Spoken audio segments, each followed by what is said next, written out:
नमस्कार मित्रांनो, मी सोमनाथ स्वागत करतो तुमचं आपल्या मराठी सपोर्ट या यूट्यूब चॅनलवरती. मित्रांनो, तुम्ही जर का बांधकाम कामगार योजनेअंतर्गत बांधकाम कामगार असाल, तर तुमच्यासाठी हा व्हिडिओ महत्त्वाचा होणार आहे.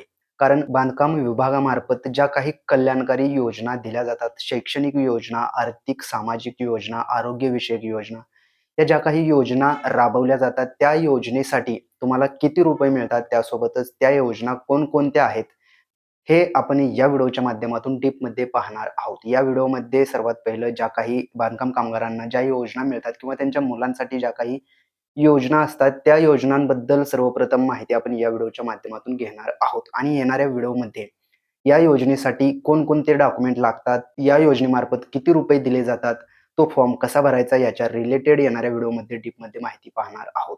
त्यामुळे तुम्ही जर का आपल्या चॅनलवरती नवीन आला असाल, तर सर्वात पहिला आपल्या चॅनलला सबस्क्राईब करून बेल आयकॉन दाबायला विसरू नका. चला तर मग वेळ न घालवता व्हिडिओला सुरुवात करूया. तर मित्रांनो, ज्या काही योजना राबवल्या जातात, त्या योजना तुम्ही इथे पाहू शकताय. सामाजिक सुरक्षेअंतर्गत ज्या काही योजना येतात, त्या योजनापैकी तुम्ही पहिली योजना पाहू शकताय. पहिल्या विवाहाच्या खर्चाच्या पूर्तीसाठी ₹30,000 दिले जातात. त्यासोबतच प्रधानमंत्री जीवन ज्योती विमा योजना, त्यासोबतच प्रधानमंत्री सुरक्षा विमा योजना, त्यासोबतच पूर्व शिक्षण ओळख प्रशिक्षण योजना, हे सामाजिक योजनेअंतर्गत या 4 योजना आहेत. आणि शैक्षणिक या योजनेअंतर्गत सर्व लाभ फक्त नोंदणीकृत बांधकाम कामगारांच्या पहिल्या 2 मुलांसाठी लागू आहेत. म्हणजे शैक्षणिक जे तुमचे मुलं आहेत, त्या मुलांसाठी ज्या शैक्षणिक योजना आहेत, त्या योजना पाहू शकताय. इयत्ता 1ली ते 7वीच्या विद्यार्थ्यांसाठी प्रतिवर्ष ₹2,500 मिळतात. तुमचा मुलगा किंवा मुलगी असेल तर तुम्ही ते अर्ज करू शकता. तर त्यासाठी अर्ज कसं करायचं, डॉक्युमेंट काय लागणार आहेत, हे येणाऱ्या व्हिडिओमध्ये पाहणार आहोत. इयत्ता 8 ते 10च्या विद्यार्थ्यांसाठी प्रतिवर्ष ₹5,000 हे दिले जातात. किमान 75% अथवा अधिक उपस्थिती आवश्यक आहे. तुम्ही इथे पाहू शकता, जर तुमचा मुलगा 1ली ते 7वी विद्यार्थी असेल तर दरवर्षी ₹2,500 आणि 8 ते 10वीच्या विद्यार्थ्यांसाठी प्रतिवर्ष ₹5,000 हे दिले जातात. दुसरी योजना पाहू शकताय. इयत्ता 10वी व 12वी मध्ये किमान 50% किंवा अधिक गुण प्राप्त झाल्यास ₹10,000 हे मिळतात. त्यासाठी डॉक्युमेंट काय आहे, अर्ज कसं करायचं, हे येणाऱ्या व्हिडिओमध्ये आपण पाहणार आहोत. त्यामुळे तुम्ही नवीन आला असाल तर सर्वात पहिला आपल्या चॅनलला सबस्क्राईब करून ठेवा. अजून पुढील आपण योजना पाहूयात. पुढची योजना पाहू शकता. इयत्ता 11 व 12वीच्या शिक्षणासाठी प्रति शैक्षणिक वर्षी ₹10,000 हे दिले जातात बांधकाम कामगारांच्या मुलांसाठी. त्यानंतर पदवी अभ्यासक्रमाकरिता प्रतिवर्ष 20,000 नोंदित बांधकाम कामगाराच्या पत्नीस ही लागू आहे. जर तुमच्या नावाने जर बांधकाम कार्ड असेल आणि तुमची पत्नी जर ग्रॅज्युएशन करत असेल, तर तुमच्या पत्नीला सुद्धा ₹20,000 हे ग्रॅज्युएशन म्हणजे पदवीसाठी भेटत आहेत. तो ऑनलाईन फॉर्म कसा भरायचा, कागदपत्र काय लागणार आहेत, हे सुद्धा येणाऱ्या व्हिडिओमध्ये पाहणार आहोत.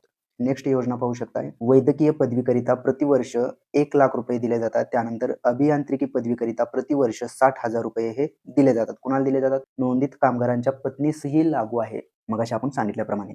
आता नेक्स्ट योजना पाहूयात. नेक्स्ट योजना पाहू शकताय. शासनमान्य पदविकेसाठी प्रति शैक्षणिक वर्षी ₹20,000 हे दिले जातात. शासनमान्य पदव्युत्तर पदविकेसाठी प्रति शैक्षणिक वर्षी ₹25,000 दिले जातात. त्यानंतर योजना पाहू शकताय. नोंदित बांधकाम कामगारांच्या 2 पाल्यांना एम-एस-सी-आय-टी शिक्षणाच्या शुल्काची प्रतिपूर्ती, म्हणजे तुम्ही एम-एस-सी-आय-टीला जो काही खर्च येणार आहे, तो खर्च सुद्धा तुमच्या बालकांना या योजनेअंतर्गत दिला जातो. नेक्स्ट योजना पाहूयात. आरोग्यविषयक योजना आपण पाहूयात. आरोग्यविषयक योजना पाहू शकता. एका मुलीच्या जन्मानंतर कुटुंब नियोजनाची शस्त्रक्रिया केल्यास त्या मुलीच्या नावे 18 वर्षापर्यंत ₹1,00,000 मुदत बंद ठेव ही दिली जाते. 2 नंबरला पाहू शकताय. 75% किंवा कायमचे अपंगत्व आल्यास ₹2,00,000 हे इथे दिले जातात. आर्थिक विषयी जे काही योजना आहेत, त्या योजना आपण पाहूयात. त्यामध्ये कामगाराचा कामावर असताना मृत्यू झाल्यास ₹5,00,000 कायदेशीर वारसास दिले जातात. 2 नंबरला कामगाराचा नैसर्गिक मृत्यू झाल्यास ₹2,00,000 कायदेशीर वारसास, त्यांचा जो वारस आहे त्या वारसास ₹2,00,000 हे दिले जातात.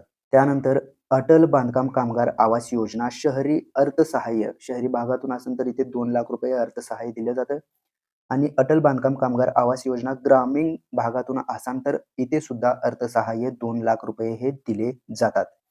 म्हणजे तुम्हाला तुमच्या घरासाठी ₹2,00,000 या योजनेअंतर्गत दिले जातात. त्यानंतर कामगाराचा मृत्यू झाल्यास अंत्यविधीकरिता ₹10,000 दिले जातात, वय 50 ते 60 या दरम्यान असेल तर. त्यानंतर नेक्स्ट, कामगाराचा मृत्यू झाल्यास त्याच्या विधवा पत्नीस अथवा स्त्री कामगाराच्या विधुर पतीस ₹24,000 5 वर्षाकरिता दिले जातात. त्यानंतर गृह कर्जावरील रुपये 6,00,000 पर्यंत व्याजाची रक्कम किंवा ₹2,00,000 हे दिले जातात गृह कर्जावरील. तर मित्रांनो, या काही महत्त्वाच्या योजना जे बांधकाम कामगार योजनेअंतर्गत बांधकाम कामगाराला ज्या काही आर्थिक, आरोग्यविषयक, शैक्षणिक विषयक ज्या काही योजना दिल्या जातात, त्या योजना आपण या व्हिडिओमध्ये पाहिलेल्या आहेत. आता या योजनेसाठी काय-काय डॉक्युमेंट लागतात, फॉर्म कसा भरायचा याच्यावरती डीपमध्ये व्हिडिओ आपण येणाऱ्या व्हिडिओमध्ये आपण माहिती पाहणार आहोत.